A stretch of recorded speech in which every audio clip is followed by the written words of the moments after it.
Hello, আসসালামু আলাইকুম everyone. কেমন আছেন আপনারা সবাই? আশা করছি সবাই ভালো আছেন। তো আজকে আম্মু ঘুম থেকে উঠেই দেখলাম আম্মু বিরিয়ানি রান্না করার জন্য প্রস্তুতি নিচ্ছে, কারণ আমার মামাতো বোনরা বাসায় বেড়াতে আসছে। তো এই তো আম্মু এখানে রান্নাটা বসায় দিচ্ছে। সর্বপ্রথম আম্মু পেঁয়াজ বেরেস্তা করে নিচ্ছিল।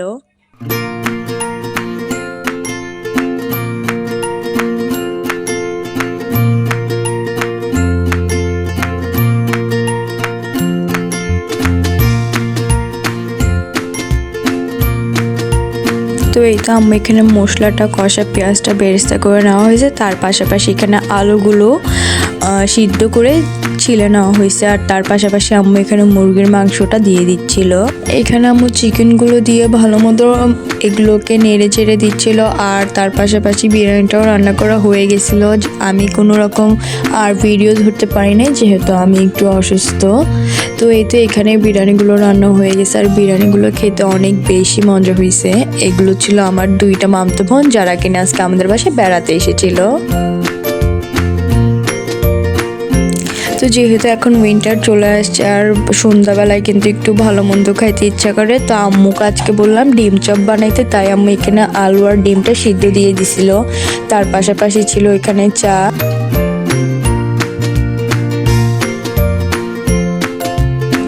তো আমি একটু এখানে আম্মুর হেল্প করে দিচ্ছিলাম। আমি শুধু আলুগুলোকেই সুন্দর করে ক্রিম করে দিলাম আর কি।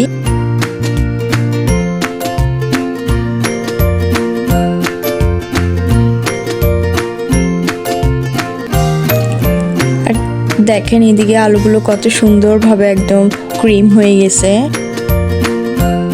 তারপর আম্মু এক এক করে পেঁয়াজ, ধনিয়া পাতা, কাঁচামরিচ এগুলো দিয়ে বিভিন্ন রকমের মশলা আম্মুর মতো করে এখানে দিয়ে ফেলছে। দিয়ে এটা আম্মু সুন্দর করে মেখে নিচ্ছিল। তো দেখেন এখানে আম্মু অনেক রকম মশলা ইউজ করছে।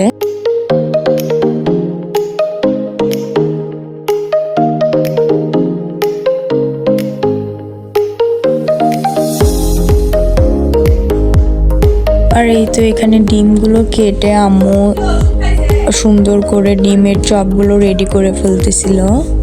তার পাশাপাশি আমি এখানে বিস্কিটের গুঁড়ো নিয়ে নিয়েছিলাম, ব্রেড ক্রাম আর কি।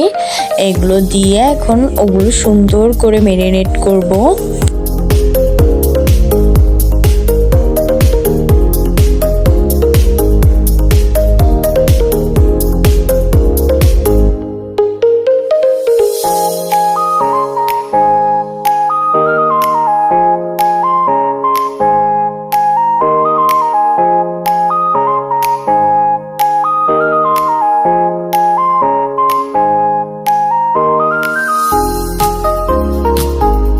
তারপর এগুলো দুবার তেলে আম্মু ভেজে নিচ্ছিল তাড়াহুড়া করে, আর আমি এই পাশ দিয়ে রেডি হয়ে যাচ্ছিলাম, যেহেতু নানুর বাসায় যাব এগুলো নিয়ে।